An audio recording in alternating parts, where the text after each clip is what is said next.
na palay.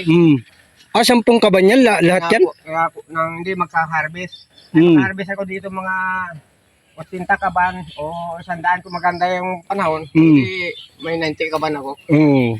Galing no. Oo. Kaya walang problema sa... Pero ang gasto, may gastos din. Ang gastos din yan tay. Kung wala kang pera dyan budget, hindi mo rin magagawa yan. Ang nagastos ko na dito, pagparuto rin, pagpararo, 7,000. Pagpatanim naman, 7,000 din. 7,000 din. Oo. Kita mo. Laki. Pagkatapos ito, halimbawa, magkuha naman ito. Hanggang doon yan tay. Dito no. Hanggang to may nakapa na ng puti. Yung puti. Parang tao-tao yun. Yung tao-tao. Iba na yung boundary. Yung doon banda. Hindi na, kay Badong Esteban na yan. Ibig sabihin itong yung parang may daanan ng tao. Yan. Hanggang dyan lang sa'yo. Hanggang dito. Tapos hanggang dito. Hindi, dyan sentro ng bukid yan. Ah. Yung tuyo na